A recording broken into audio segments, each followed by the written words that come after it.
بار بار governor راج لگنے سے bureaucracy مضبوط ہوئی اور اسے اقتدار کا چسکا پڑ گیا۔ سیاسی اداروں کی اس کمزوری کی وجہ سے اہم فیصلوں اور پالیسی سازی میں بیوروکریٹس کا کردار بڑھتا چلا گیا۔ لیاقت علی خان کے بعد وزیر اعظم بننے والے خواجہ ناظم الدین ایک مخلص سیاستدان تھے، لیکن بیوروکریسی ان کی طرز حکمرانی کو پسند نہیں کرتی تھی۔ اس کی ایک وجہ یہ بھی تھی کہ ان کا تعلق بنگال سے تھا۔ اب تک پاکستان کے قیام کو 6 برس سے زائد کا عرصہ ہو چکا تھا، لیکن سیاسی قیادت ملک کا متفقہ آئین نہیں بنا سکی تھی۔ قانون آزادی ہند 1947 کی دفعہ 18 اور گورنمنٹ آف انڈیا ایکٹ 1935 کو بعض ترامیم کے ساتھ عبوری آئین کے طور پر اختیار کیا گیا تھا۔ یہ محض انتظامی امور چلانے کے لیے تھا، لیکن ایک مکمل دستور کی ضروریات پوری نہیں کرتا تھا۔ لیاقت علی خان متفقہ آئین نہیں بنا سکے اور اس کے بعد خواجہ ناظم الدین بھی یہ کام نہ کر سکے۔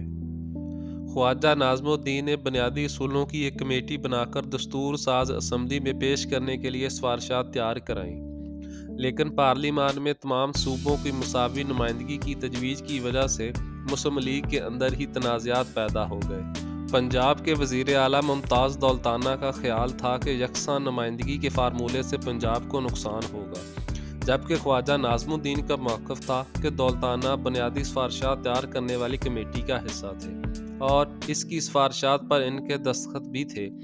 البتہ دولتانہ کا کہنا تھا کہ انہوں نے ان سفارشات پر اختلافی نوٹ لکھا تھا۔ بہرحال اس معاملے پر خواجہ ناظم الدین اور ممتاز دولتانہ میں اختلافات بڑھ گئے اور ممتاز دولتانہ خواجہ ناظم الدین کو وزارت سے ہٹانے کی ترکیبیں سوچنے لگے۔ اسی دوران احمدیوں کو غیر مسلم قرار دلانے کی تحریک شروع ہو گئی۔ اس تحریک کا مطالبہ تھا کہ احمدی جماعت سے تعلق رکھنے والے وزیر خارجہ سر ظفر اللہ خان کو کابینہ سے برطرف کیا جائے۔ چنانچہ دولتانہ صاحب نے اینٹی قادیانی تحریک کو غنیمت جانا اور اسے اپنے مقاصد کے لیے استعمال کرنے کا منصوبہ بنا لیا۔ خواجہ ناظم الدین کے مذہبی جھکاؤ، کاہلی، علماء سے خوف اور نااہلی نے اس تحریک کو پھلنے پھولنے کا موقع فراہم کیا۔ اس تحریک کے نتیجے میں اس وقت کے مغربی پاکستان میں کئی شہروں میں امن و امان خراب ہوا۔ ملک کے تقریباً ہر حصے سے مختلف دھڑوں کے درمیان تصادم کی اطلاعات موصول ہو رہی تھیں۔ لاہور میں حالات اس قدر بگڑ گئے کہ وہاں 6 مارچ 1953 کو مارشل لا نافذ کرنا پڑا۔ سکندر مرزا کے بیٹے ہمایوں مرزا نے اپنی کتاب پالیسی ٹو پاکستان میں لکھا ہے کہ ان کے والد ہی نے وزیر اعظم کو مارشل لا لگانے پر قائل کیا تھا۔ ان کی ہدایت پر سیالکوٹ ڈویژن سے میجر جنرل اعظم خان کو کمانڈ فراہم کی گئی، جنہوں نے تیزی سے صورتحال پر قابو پا لیا۔ اس آگ نے جہاں خواجہ ناظم الدین کو اپنی لپیٹ میں لیا، وہیں دولتانہ صاحب کا سیاسی آشیانہ بھی جلا کر راکھ کر دیا۔ خواجہ ناظم الدین لاہور پہنچے اور انہوں نے دولتانہ سے استعفیٰ لے لیا اور ان کی جگہ کہنہ مشق سول سرونٹ فیروز خان نون کو وزیر اعلیٰ پنجاب بنا دیا گیا۔ ناظرین، یہ بحران ابھی پوری طرح قابو میں بھی نہیں آیا تھا کہ پاکستان میں خوراک کا بحران پیدا ہو گیا اور ملک کو اقتصادی مشکلات کا بھی سامنا کرنا پڑا۔ مورخین کے مطابق گورنر جنرل غلام محمد اس صورتحال پر نظر رکھے ہوئے تھے اور انہوں نے ان بحرانوں کو بنیاد بنا کر 17 اپریل 1953 کو خواجہ ناظم الدین کو وزارت عظمیٰ سے برطرف کر دیا اور اسمبلیاں تحلیل کر دیں۔ مگر ناظرین، گہری نظر رکھنے والے کہتے ہیں کہ در حقیقت غلام محمد گورنر جنرل کی حیثیت سے تمام اختیارات اپنے ہاتھ میں رکھنا چاہتے تھے، لیکن آئین سازی کی صورت میں یہ ممکن نہ ہوتا۔ خواجہ ناظم الدین ملک کا پہلا آئین بنانے کی کوششیں تیز کر چکے تھے اور اسی لیے غلام محمد نے انہیں برطرف کرنے کا فیصلہ کیا۔ گورنر جنرل کے اسمبلیاں تحلیل کرنے کے اس اقدام کے خلاف آئین ساز اسمبلی کے اسپیکر مولوی تمیز الدین نے سندھ ہائی کورٹ سے رجوع کر لیا۔ ہائی کورٹ کے جج جسٹس کارنیلیس نے گورنر جنرل کے اقدام کو اختیارات سے تجاوز قرار دیتے ہوئے کالعدم قرار دے دیا تھا۔ ہائی کورٹ کے اس فیصلے کے خلاف گورنر جنرل نے اس وقت کی فیڈرل کورٹ میں اپیل دائر کر دی۔ ناظرین، اس کیس میں اس وقت کے چیف جسٹس محمد منیر نے وہ تاریخی فیصلہ صادر کیا جو پاکستان کی عدلیہ کی تاریخ پر آج بھی ایک نشان ہے۔ انہوں نے نظریہ ضرورت کا سہارا لیتے ہوئے گورنر جنرل کے فیصلے کو برقرار رکھا۔ پاکستان میں لگنے والے پہلے مارشل لاء پر کیلیفورنیا کے نیول پوسٹ گریجویٹ اسکول کے لیے اپنے تحقیقی مقالے میں محقق نعمان چودھری لکھتے ہیں کہ اس فیصلے سے فوج اور بیوروکریسی ملک میں بادشاہ گر بن گئے اور سیاستدانوں کو مزید دیوار سے لگا دیا گیا۔ ان کا کہنا ہے کہ جسٹس منیر کے اس فیصلے نے مستقبل کی فوجی مداخلت کی راہ بھی ہموار کی اور اقتدار کو طول دینے کے لیے بیوروکریسی اور فوجی قیادت کو عدلیہ پر انحصار کا رستہ بھی دکھایا۔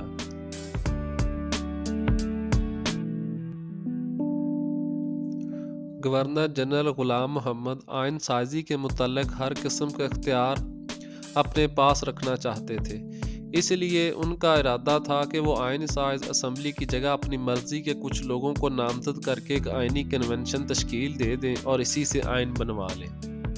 غلام محمد کو عدالتی فیصلے سے یہ اختیار حاصل نہیں ہو سکا تھا اور عدالتی فیصلے میں انہیں یہ تجویز دی گئی تھی کہ وہ برطرف اسمبلیوں کی جگہ نئی اسمبلیوں کا انتخاب منعقد کرائیں۔ عدالتی فیصلہ آنے کے بعد گورنر جنرل غلام محمد نے قومی اسمبلی تحلیل کر دی، لیکن اکتوبر 1954 کو ایک اور بیوروکریٹ محمد علی بوگرا کو وزیر اعظم بنا دیا گیا اور ساتھ ہی اس وقت کے army chief general Ayub Khan کو بھی وزارت دفاع کا عہدہ دے کر کابینہ میں شامل کر لیا گیا، اور یوں وہ کھیل شروع ہوا جس میں بیوروکریٹ اور فوج مل کر وزیر اعظم تبدیل کرتے رہے اور سیاستدان عوام کی نظر میں مزید بے اعتبار ہوتے چلے گئے۔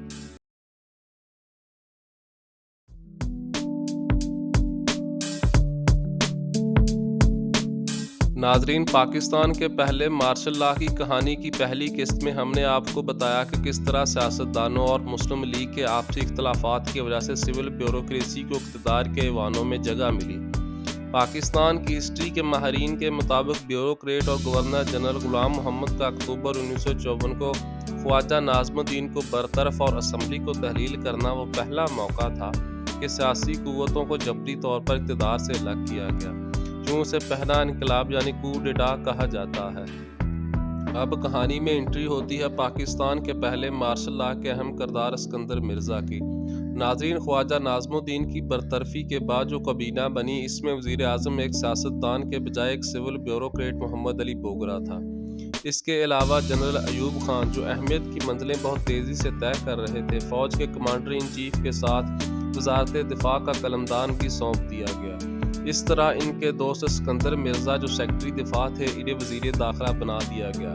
اس کابینہ کو قابل ترین افراد کی وزارت کہا گیا۔ یوں فوج اور بیوروکریسی کا گٹھ جوڑ حکومت پر اپنا اقتدار جما چکا تھا۔ گورنر جنرل غلام محمد کی صحت تیزی سے خراب ہو رہی تھی۔ وہ علاج کے لیے بیرون ملک چلے گئے اور اس دوران ایک اور سینئر بیوروکریٹ اور وزیر داخلہ اسکندر مرزا قائم مقام گورنر جنرل بن گئے۔ غلام محمد جب ملک واپس آئے تو ان کی دماغی حالت پیچیدہ ہو چکی تھی۔ اسکندر مرزا اور ایوب خان نے انہیں عہدے سے سبکدوش کرانے کے لیے رابطے شروع کر دیے۔ بالا آخر یہ کوشش کامیاب ہوئی اور اگست 1955 میں اسکندر مرزا نے گورنر جنرل کا عہدہ سنبھال لیا اور وزیر اعظم محمد علی بوگرا سے استعفیٰ لے لیا۔ ناظرین، اسکندر مرزا کا تعلق نوابین بنگال کے خاندان سے تھا۔ ایسٹ انڈیا کمپنی نے بنگال کے نواب سراج الدولہ کو 1757 میں شکست دی تھی۔ اس جنگ میں سراج الدولہ کے فوجی جنرل سید میر جعفر علی خان نے ایسٹ انڈیا کمپنی کا ساتھ دیا تھا۔ اسی خدمت کے صلے میں میر جعفر علی خان کو بنگال کا نواب بنا دیا گیا تھا اور انہی کا خاندان بعد میں نوابین بنگال کہلایا۔ اسکندر مرزا کا تعلق اسی نوابین بنگال کے خاندان سے تھا۔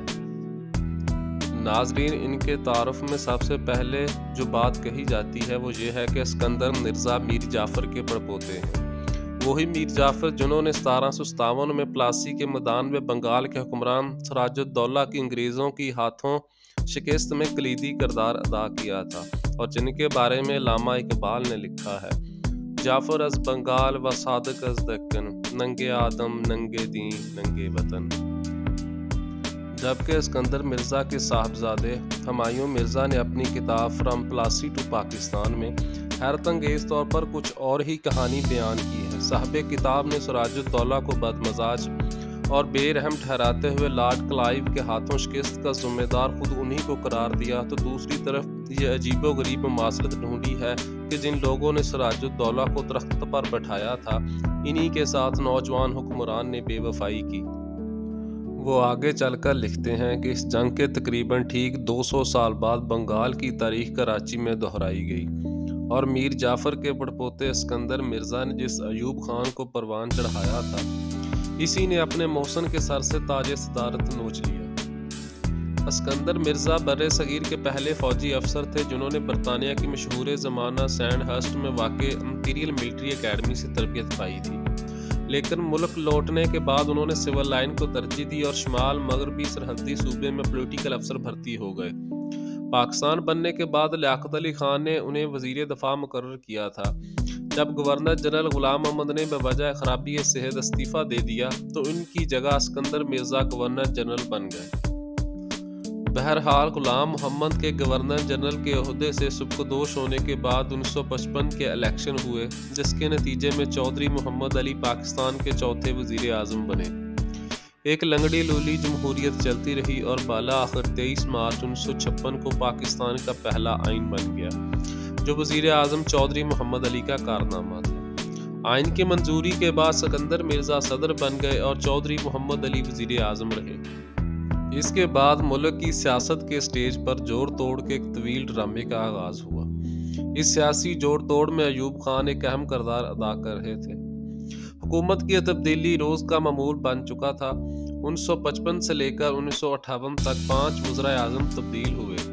پاکستانی وزرائے اعظم کی اس میوزیکل چیئر کے بارے میں ہندوستان کے وزیر اعظم جواہر لال نہرو سے منسوب اکثر یہ فقرہ دہرایا جاتا ہے کہ میں تو اتنی جلدی دھوتیاں بھی نہیں بدلتا جتنی جلدی پاکستانی وزیر اعظم بدل لیتے ہیں۔ اسکندر مرزا اقتدار کے سنگھاسن پر بیٹھ کر نہایت اطمینان سے ان اداروں کی شکست و رخت کا تماشا دیکھ رہے تھے جو ملک کی تقسیم کے وقت وراثت میں ملے تھے۔ وہ ملک میں جمہوریت کے ڈرامے کے ڈراپ تھین کے لیے مناسب وقت کے منتظر تھے۔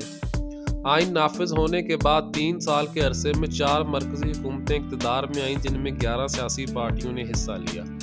اس صورتحال کے رونما ہونے میں صدر اسکندر مرزا کے جوڑ توڑ کا بڑا عمل دخل تھا۔ قدرت اللہ شہاب کے مطابق اسکندر مرزا 3 باتیں ثابت کرنا چاہتے تھے۔ ایک یہ کہ نیا آئین قابل عمل نہیں، دوسرا یہ کہ ملک میں مستحکم حکومت چلانے کے لیے کوئی قابل سیاستدان موجود نہیں، اور تیسرا یہ کہ عملی سیاست میں کوئی ایسی جماعت نہیں جو مشرقی اور مغربی پاکستان میں یکساں اعتماد حاصل کر کے کاروباری حکومت سنبھال سکے۔ مگر ناظرین، اصل مسئلہ اسکندر مرزا کے سر پر لٹکتی ہوئی ایک تلوار تھی، اور وہ تھی 1958 کے اگلے الیکشن۔ 1958 کا سال چڑھتے ہی اسکندر مرزا صاحب کی کرسی صدارت پر عام انتخابات کا خوف شمشیر برہنہ کی طرح لٹک گیا۔ انتخابات نومبر 1957 میں منعقد ہونا تھے، لیکن کسی قدر ہیرا پھیری کے بعد 1958 تک ملتوی کر دیے گئے۔ اس کے بعد مزید ہیرا پھیری سے 1959 تک کھسک گئے۔ انتخابات ہونے کی صورت میں اسکندر مرزا کو صدارت سے ہاتھ دھونا پڑتے، کیونکہ کوئی صدر 2 میعادوں تک اس عہدے پر فائز نہیں رہ سکتا تھا، اور اگر انتخابات ہوتے تو میجر جنرل اسکندر مرزا کو صدارت سے دستبردار ہونا پڑتا یا انہیں مستعفی ہو کر دوبارہ صدارتی انتخاب لڑنا پڑتا۔ مگر یہ دونوں صورتیں اسکندر مرزا کے لیے سہانے رو تھی، اسی لیے انہوں نے انتخابات سے جان چھڑانے کی ٹھان۔ انتخابات 1959 تک ملتوی کر دیے گئے تھے، لیکن جیسے جیسے ان کا وقت قریب آ رہا تھا، حکومت کی تبدیلی کی چامگوئیاں عروج پر تھیں۔ جو انتخابات کا وقت قریب آ رہا تھا، ملک میں سیاسی سرگرمیاں اور اسکندر مرزا کی بے چینی میں اضافہ ہو رہا تھا۔ ناظرین، دوسری طرف ایوب خان کی بے چینی میں بھی اضافہ ہو رہا تھا، کیونکہ ان کی دوسری 4 سالہ مدت ملازمت ختم ہو رہی تھی، اور مئی 1958 کے وسط تک ان کی بتابی انتہا کو پہنچ گئی تھی۔ اسکندر مرزا نے اقتدار پر اپنی گرفت مضبوط کرنے کے لیے ایوب خان کو کہتے رہے کہ وہ انہیں ملازمت میں توسیع دینا چاہتے ہیں، لیکن ایک ماہر منصوبہ ساز کے طور پر وہ یہ معاملہ یہ کہہ کر ٹالتے رہے کہ وہ تو انہیں توسیع دینا چاہتے ہیں، لیکن وزیر اعظم فیروز خان نون اس کے لیے تیار نہیں۔ ایوب خان نے وزیر اعظم فیروز خان نون کو راولپنڈی آنے کی دعوت دی اور گارڈ آف آنر اور 21 توپوں کی سلامی بھی دی۔ جون 1958 میں بالآخر ایوب خان کی مدت ملازمت میں توسیع کر دی گئی۔ Ayub Khan commander in chief کے طور پر اپنی ملازمت کی دوسری 4 سالہ مدت ختم کرنے والے تھے، اور حکومت ان کی جگہ کسی اور جنرل کو مقرر کر سکتی تھی۔ ملازمت میں توسیع نے ایوب خان کو اسکندر مرزا کا ممنون احسان بنا دیا۔ ایوب خان کی وفاداری کے بارے میں یکسو ہونے کے بعد اسکندر مرزا پورے اعتماد سے اپنے کھیل کی منصوبہ بندی کر سکتے تھے، اور وہ تھا اگلے الیکشن سے جان چھڑوانا۔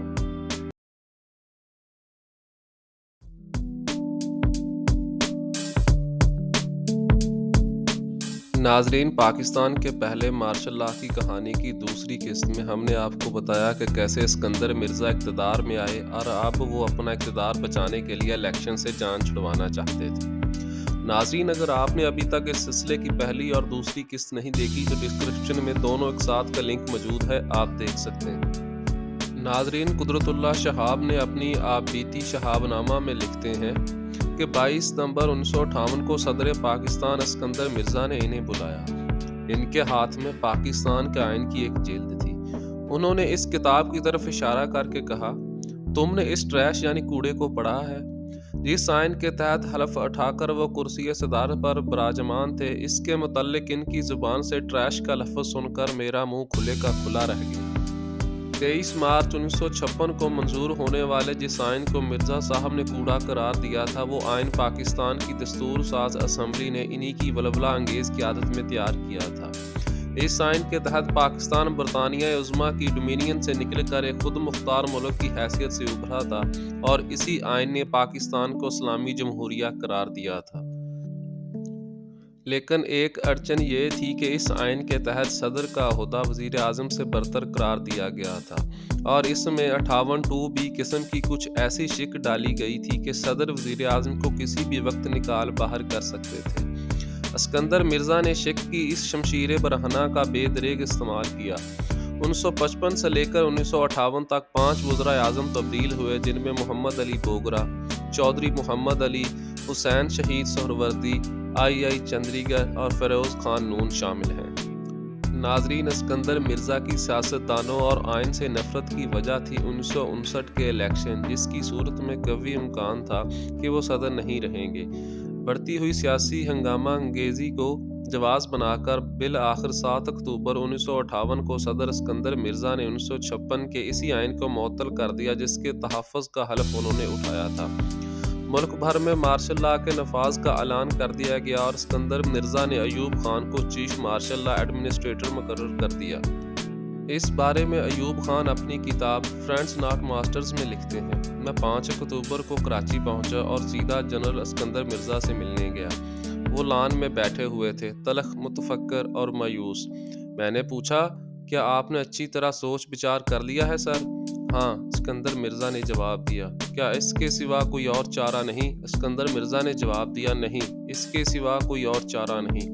میں نے سوچا، کتنی بدقسمتی کی بات ہے کہ حالات اس موڑ تک پہنچ گئے ہیں کہ یہ سخت قدم اٹھانا پڑ رہا ہے، لیکن اس سے کوئی مفر نہیں تھا، یہ ملک بچانے کی آخری کوشش تھی۔ ناظرین، اس گفتگو کے 2 دن بعد 7 اور 8 اکتوبر 1958 کی درمیانی شب پاکستان کے پہلے صدر جنرل اسکندر مرزا نے آئین معطل، اسمبلیاں تحلیل اور سیاسی جماعتیں کالعدم قرار دے کر ملک کی تاریخ کا پہلا مارشل لاء لگا دیا، اور اس وقت کے آرمی چیف ایوب خان کو مارشل لاء ایڈمنسٹریٹر مقرر کر دیا۔ چونکہ یہ پہلی کوشش تھی، اسی لیے اس اولین مارشل لاء میں میرے عزیز ہم وطنوں وغیرہ کے عنوان سے ریڈیو پر کوئی تقریر نہیں ہوئی، بس ٹائپ رائٹر پر لکھا ایک فیصلہ رات کے 10:30 بجے سائیکلو سٹائل کر کے اخباروں کے دفتروں اور سفارتخانوں کو بھیج دیا گیا۔ البتہ چند فوجی دستے احتیاطاً ریڈیو پاکستان اور ٹیلی گراف کی عمارت کو گھیرے میں لینے کے لیے بھیج دیے گئے تاکہ سند رہیں اور بوقت ضرورت کام آئیں۔ اس رات تقسیم ہونے والے فیصلے میں رقم تھا۔ میں پچھلے 2 سال سے شدید تشویش کے عالم میں دیکھ رہا ہوں کہ ملک میں طاقت کی بے رحم رسا کشی جاری ہے، بدعنوانی اور ہمارے محب وطن سادہ، محنتی اور ایماندار عوام کے استحصال کا بازار گرم ہے، رکھ رکھاؤ کا فقدان ہے، اور اسلام کو سیاسی مقاصد کے لیے آلہ کار بنا دیا گیا ہے۔ سیاسی جماعتوں کی ذہنیت اس درجہ گر چکی ہے کہ مجھے یقین نہیں رہا کہ انتخابات سے موجودہ داخلی انتشار بہتر ہوگا، اور ہم ایسی مستحکم حکومت بنا پائیں گے جو ہمیں آج درپیش لاتعداد اور پیچیدہ مسائل حل کر سکے۔ ہمارے لیے چاند سے نئے لوگ نہیں آئیں گے۔ یہی لوگ جنہوں نے پاکستان کو تباہی کے دہانے تک پہنچا دیا ہے، اپنے مقاصد کے لیے انتخابات میں دھاندلی سے باز نہیں آئیں گے۔ یہ لوگ واپس آ کر بھی وہی ہتھ کنڈے استعمال کریں گے جنہیں استعمال کر کے انہوں نے جمہوریت کو مذاق بنا کر رکھ دیا ہے۔ مگر 7 اکتوبر کو مارشل لا نافذ کرنے کے بعد اسکندر مرزا کو جلد ہی احساس ہو گیا کہ آئین معطل کر کے اور اسمبلی تحلیل کر کے انہوں نے در حقیقت وہی شاخ کاٹ ڈالی ہے جس پر ان کا قیام تھا، کیونکہ فوج کے شعبہ قانون کے ماہرین نے صاف طور پر یہ فیصلہ دے دیا تھا کہ آئین کی منسوخی کے ساتھ صدر کا عہدہ ختم ہو گیا اور اب حکومت کا واحد سربراہ چیف مارشل لا ایڈمنسٹریٹر ہے۔ چنانچہ اسکندر مرزا کے 7 اور 27 اکتوبر کے درمیانی 20 دن بڑے مصروف گزرے۔ اس دوران انہوں نے پہلے تو فوج کے اندر ایوب مخالف دھڑوں کو شہ دے کر ایوب خان کا پتہ صاف کرنے کی کوشش کی۔ جب اس میں ناکامی ہوئی تو 24 اکتوبر کو ایوب خان کو چیف مارشل لا ایڈمنسٹریٹر کے عہدے سے الگ کر کے وزیر اعظم بنا ڈالا۔ لیکن ایوب خان کو برابر اسکندر مرزا کی محلاتی سازشوں کی اطلاعات ملتی رہی۔ وہ اپنی کتاب میں لکھتے ہیں، ہمیں اطلاع ملی کہ ان کی بیوی بیگم ناہید مرزا ان سے ہر وقت لڑتی جھگڑتی رہتی ہے کہ جب تم نے ایک غلطی کر ہی دی ہے تو اب ایوب خان کا بھی صفایا کر دو۔ میں ان کے پاس گیا اور کہا، آپ چاہتے کیا ہیں؟ سنا ہے آپ فوجی افسروں کی گرفتاری کے حکم دیتے پھر رہے ہیں۔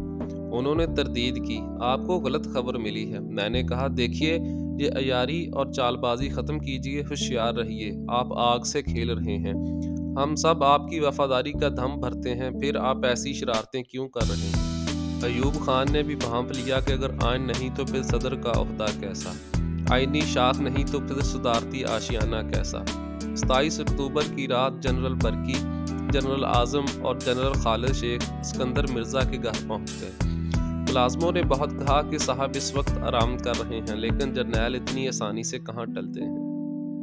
انہوں نے سلیپنگ گاؤن میں ہی صدر سے پہلے سے ٹائپ شدہ استعفے پر دستخط لیے اور کہا کہ اپنا سامان اٹھا لیں، آپ کو اسی وقت ایوان صدر سے نکلنا ہوگا۔ کہتے ہیں کہ اسکندر مرزا نے اپنے عہدے کے بارے میں کچھ بحث کرنے کی کوشش کی، لیکن بیگم ناہید مرزا ایک بار پھر زیادہ معاملہ فہم ثابت ہوئیں اور انہوں نے صرف اتنا پوچھا، مگر میری بلیوں کا کیا ہوگا؟ آخر کار صدر مملکت کی محلاتی سازشیں خود انہی پر بھاری پڑ گئیں۔ اسکندر مرزا نے نہ صرف سفارش کر کے جونیئر افسر ایوب خان کو آرمی چیف لگوایا تھا، بلکہ مارشل لا سے صرف 3 مہینے پہلے ان کی مدت ملازمت میں 2 سال کی توسیع کی تھی۔ انہی ایوب خان نے مارشل لا کے 20 دن کے اندر اندر اسکندر مرزا کو جہاد میں لدوا کر پہلے کوئٹہ اور پھر برطانیہ بھجوا دیا۔ اس کے بعد ایوب خان کے 11 سالہ اقتدار کے دور کا آغاز ہوا، جو دراصل پاکستان میں نوکر شاہی کی حکومت کا دور تھا۔ تاریخی طور پر اس دور کا آغاز 1951 میں لیاقت علی خان کے بعد غلام محمد کے گورنر جنرل بننے سے ہوا۔ اس کے بعد ملک میں 2 اہم طبقوں میں تصادم شروع ہو گیا، ایک وہ جو اقتدار پر قابض تھا یعنی سرکاری افسران، اور دوسرا وہ طبقہ جو اقتدار حاصل کرنا چاہتا تھا یعنی سیاستدان۔ اور یہ تصادم آج تک جاری ہے اور اس کے نتائج پاکستان کی عوام بھگتتی ہے۔ دوستو، ہم امید کرتے ہیں کہ آپ کو ہماری یہ سیریز پسند آئی ہوگی۔ اگر پسند آئی ہے تو چینل کو سبسکرائب کر دیں۔ اگر آپ اور ایسی ویڈیوز دیکھنا چاہتے ہیں تو ہمارا چینل وزٹ کریں۔ اگلی ویڈیو تک ہمیں دیجیے اجازت۔ اللہ حافظ۔